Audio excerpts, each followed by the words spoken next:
आप सभी को जय मसीह की गुड मॉर्निंग। सुबह के समय आप सभी का हम स्वागत करते हैं। एक बार फिर से आज के हम अपनी क्लास में आगे बढ़ रहे हैं। क्लास में आगे बढ़ते हुए निर्गमन की किताब को हम आप देखने वाले हैं आज के दिन में। तो 23वें पद से आगे देखेंगे। चैनल को लाइक करें, सब्सक्राइब करें, शेयर करें। 23वां पद। तब मिस्री अर्थात फिरौन के सब घोड़े, रथ और सवार उनका पीछा किए हुए समुद्र के बीच में चले गए। समुद्र के बीच में चले गए और रात के अंतिम पहर में यहोवा ने बादल और आग के खंभे में से मिस्रियों की सेना पर दृष्टि करके उन्हें घबरा दिया। अब देखिए, सबसे पहली बात यह है कि मिस्री डर नहीं रहे हैं। ये देख करके कि ये जो समुद्र है वो दो भाग में बढ़ गया, जिसमें से इजरायली होकर के जा रहे हैं। उनका तो हिम्मत नहीं होना चाहिए था नीचे उतरने के लिए, लेकिन उनका हिम्मत हुआ, क्योंकि उन्होंने उस विषय ठान रखी थी, उनकी जिद थी, उनका घमंड था, जिसकी वजह से वो उस लाल समुद्र में उतर गए।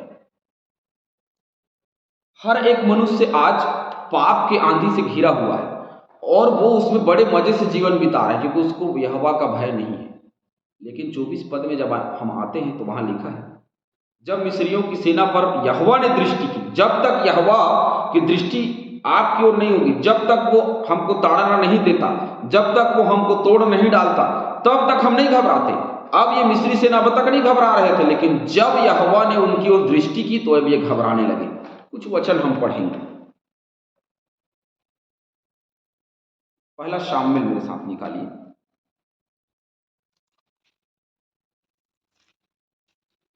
शामिल की किताब 5:9।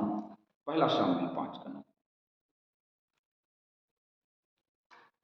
जब वे उसको घुमाकर वहां पहुंचे तो यूं हुआ कि यहोवा का हाथ उस नगर के विरुद्ध ऐसा उठा कि उसमें अत्यंत बड़ी हलचल मच गई और उसने छोटे से बड़े तक उस नगर के सब लोगों को मारा और उनकी गिल्टियां निकलने लगी। तो यहोवा जो है वो ऐसे ताड़ना देता है और लोग जो है ना, उनमें हलचल मच जाती है। ये घबरा गए क्योंकि इनमें हलचल मच गई, क्योंकि यहोवा सर्व सामर्थी, सर्वशक्तिमान, सर्वशक्तिशाली है। आमीन। शामिल 7:10 ही, पहला शामिल 7:10 भी हम देख लेंगे। और जिस समय शामिल होम बलि को चढ़ा रहा था, उस समय फलिस्ती इजरायलियों के संग युद्ध करने के लिए निकट आ गए। तब उसी दिन यहोवा ने फलिस्तियों के ऊपर बादल को बड़े कड़क से साथ गरजा कर उन्हें घबरा दिया। तो बादल को परमेश्वर ने बड़े कड़क के साथ गरजा करके उनको क्या कर दिया? घबरा दिया। 14:15 भी पढ़ेंगे। पहला शामिल 14:15।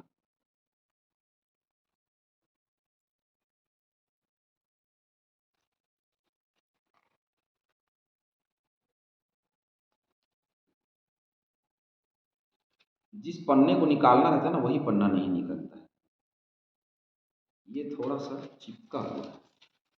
14:15। और छावनी में और मैदान पर और उन सब लोगों में थरथराहट हुई और चौकी वाले और नाश करने वाले भी थरथराने लगे और भूमिडोल भी हुआ और अत्यंत बड़ी थरथराहट हुई। परमेश्वर यहोवा जो है ना, बहुत ही डेंजरस ऐसे समय के लिए। तो ये घबरा गए क्योंकि उसने उनको घबरा दिया। 25वां पद। और उसने उनके रथों के पहियों को निकाल डाला। देखिए, घबरा दिया एक बार।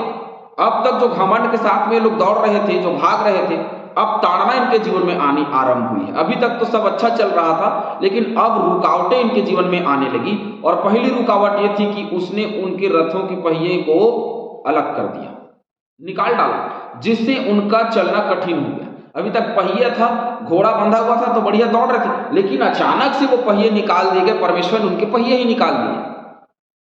अब उनका चलना मुश्किल हो गया। तब क्या हुआ पता है आपको? तब देखिए क्या होता है। तब मिस्री आपस में कहने लगे, आओ हम इजराइलियों के सामने से भागें, क्योंकि यहोवा उनकी ओर से मिस्रियों के विरुद्ध युद्ध करता है। मैंने परमेश्वर युद्ध में शामिल है का एक वीडियो बनाया है, आप खोजेंगे तो जरूर आपको मिल जाएगा। और ये जो वीडियो है, ये उत्पत्ति की किताब में आपको मिलेगी कि यहोवा हमारे युद्ध में शामिल है। तो यहोवा उस युद्ध में शामिल है और ये अब्राहम के समय की घटना है। और बिल्कुल आप अब्राहम के समय की घटना को जब आप जाकर के पढ़ेंगे तो आपको ये वीडियो जो है वो मिल जाएगा। क्योंकि परमेश्वर अब्राहम के युद्ध में शामिल था, तो वो जीत करके क्या कर पाया, अपने भतीजे को छुड़ा ले आया, है ना। तो उस विषय में मैंने वीडियो बनाया है, तो मैं वापस युद्ध के विषय में वीडियो नहीं बनाऊंगा। तो मैं बस इतना कहना चाहता हूं वो ये कि यहोवा जिस युद्ध में शामिल हो उसके विरुद्ध कोई खड़ा नहीं हो सकता। ये मैं भी जानता हूं, आप सब भी जानते हैं, और हर एक व्यक्ति। तो ये जो फिरौन की सेना है, अब इसको जाकर के पता चली कि यहोवा के सामने खड़ा नहीं होना है। अरे भैया, जब वो लाल समुद्र दो भाग में बढ़ गया, जब उसमें उतर करके जा रहे थे तभी नहीं आना चाहिए था। अब जब पहिए तोड़ दिए तब समझ में आ रहा है क्या? तो वैसे ही हम मनुष्य हैं, पाप कर लेते हैं, पाप के बाद जब दंड मिलता है उसके बाद में बैठ के सोचते हैं हम लोग कि नहीं, हमको पाप का दंड मिला है, हमको पाप नहीं करना चाहिए था। अरे पाप तो कर लिया ना, अब क्या फायदा, पहिए तो टूट गए ना, अब क्या फायदा, घमंड तो तोड़ दिया ना परमेश्वर ने। घमंड टूटने के बाद में यहोवा याद आता है। घमंड उनका पहिया था जो दौड़ रहा था, उसको तोड़ दिया परमेश्वर ने, और इसीलिए अब ये घबरा गया, भागो भैया, क्योंकि ये तो परमेश्वर अभी तक नहीं पता था क्या। जब 10 विपत्ति आई तो पता नहीं था कि इनका परमेश्वर हमारे विरुद्ध में है। और जब लाल समुद्र दो भाग में बढ़ गया तब पता नहीं था क्या, लाल समुद्र में उतर गए, जब वो उसकी नजर, उसकी दृष्टि तुम्हारी ओर पड़ी तब समझ में आया कि अब भागना है। अब भागो, जहां भाग सकते हो भागो, कहां भागना है, भागते रहो। हालेलुया। व्यवस्था की किताब हम निकालेंगे, व्यवस्था विवरण।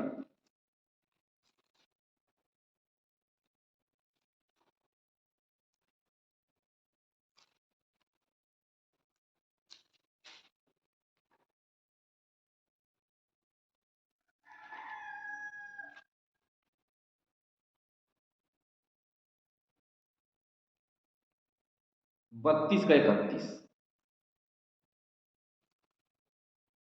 क्योंकि जैसी हमारी चट्टान है वैसी उनकी चट्टान नहीं है, चाहे हमारे शत्रु ही क्यों ना न्यायी हैं। अब शत्रु कितना भी प्रबल क्यों ना हो, है ना, अब शामिल से तो, अब शिमशोन से तो जीत नहीं सकता ना। शत्रु कितना भी प्रबल हो, शिमशोन से थोड़ी जीत सकता था, उस समय नहीं जीत सका क्योंकि यहोवा उसके साथ था। अब दाऊद के सामने गोलियत कितना भी ताकतवर हो, लेकिन दाऊद के साथ तो परमेश्वर है ना, युद्ध में शामिल वो है, तो वो उसके सामने कौन खड़ा हो सकता है, कौन लड़ सकता है, कोई नहीं। फिर यहोवा ने मूसा से कहा, अपना हाथ समुद्र के ऊपर बढ़ा कि जल मिस्रियों और उनके रथों और सवारों पर फिर बहने लगे, पहले के समान हो जाए, और वो सब के सब जल में डूब के मर जाए। ऐसा कर दे भाई, फिर से हाथ बढ़ा दे।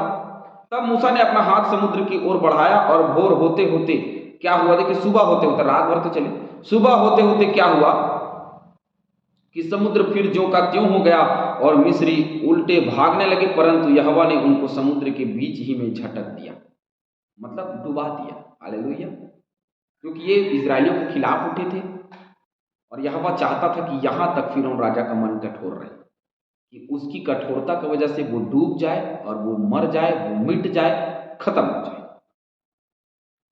क्या हमारे जीवन के लिए परमेश्वर ने हमें यही ठान के रखा है क्या? सोच के देखिए।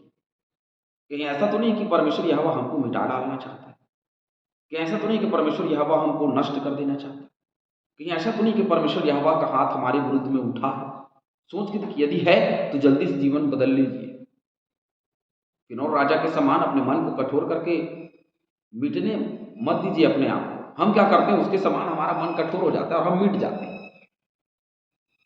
लाल समुद्र में आखिर जाकर के ये डूबे, मर गए सबके सब। उसके वो सैनिक जो घमंड के कारण थे, वो लोग जो उसके घमंड के कारण थे, वो लोग जो उसको बोलते थे कि नहीं, हमने क्यों छोड़ दिया, हमने ये मूर्खता का काम क्यों किया कि हमने इजरायलियों को जाने दिया, अब हमारे लिए काम कौन करेगा भैया, है चलो पीछे चलते हैं, पकड़ लेते हैं। बड़े घमंड के साथ में आ रहे रथों में, रथों का पहिया तोड़ दिया गया, और तो और उसी समय मूसा ने तो यहोवा के कहने से हाथ बढ़ाया, और समुद्र जो था वो पहले समान हो गया। अब सोचिए, दोनों तरफ दीवारें हैं पानियों की, और दोनों तरफ से यदि पानी एक साथ मिला होगा, कितने फोर्स के साथ में मिला होगा, और उनका तो कचुम्बर बन गया, सभी लोग डूब करके उसमें मर गए।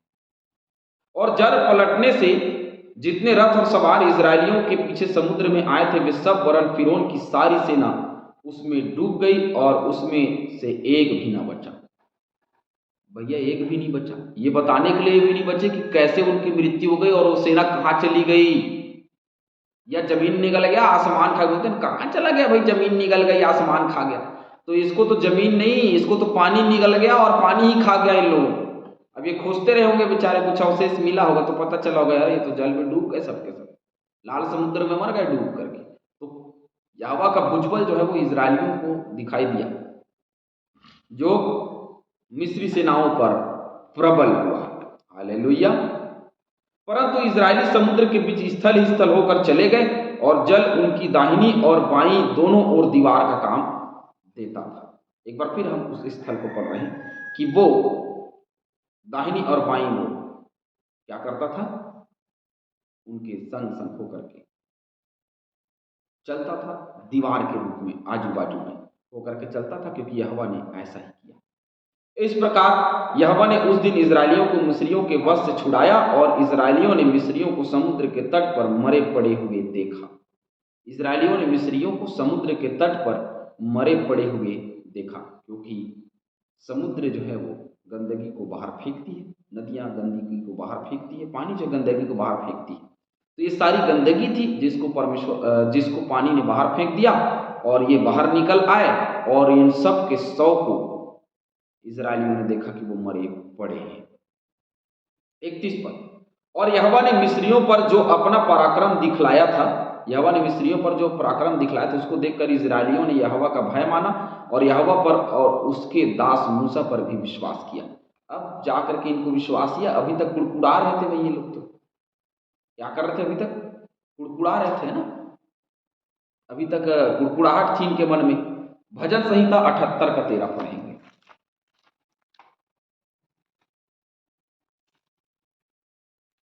दो वचन हम पढ़ेंगे। भजन 78 का 13। उसने समुद्र को दो भाग करके उन्हें पार कर दिया और जल को ढेर की नाई खड़ा कर दिया। ढेर की नाई खड़ा कर दिया, तो ढेर की नाई खड़ा कर दिया और वे सब के सब बेचारे मर गए, डूब गए। भजन 147 का 5 भी देख लेंगे।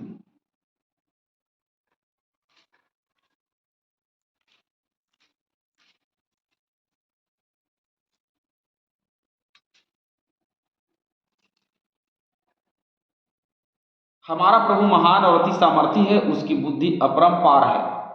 यहोवा प्रभु महान है और अति सामर्थी भी, इतना सामर्थी है कि वो जल में डुबा करके मिस्रियों को मार दिया तो वो कुछ भी कर सकता है। इतना सामर्थी यहोवा, और उस सामर्थी यहोवा के सामने कोई भी टिक नहीं सकता, कोई भी खड़ा नहीं हो सकता, वो सबको मिटा देता है। कभी यहोवा के सामने खड़ा मत होइए, घमंड के साथ नहीं, ताकत के साथ, सामर्थ के साथ नहीं, कभी खड़ा मत होइए। केवल एक ही चीज पे खड़ा होइए, आदर, दीनता और नम्रता के साथ अपने सर को झुका करके, तब हम जिंदा रहेंगे। नहीं तो परमेश्वर यहोवा हमको मिस्री सेना के समान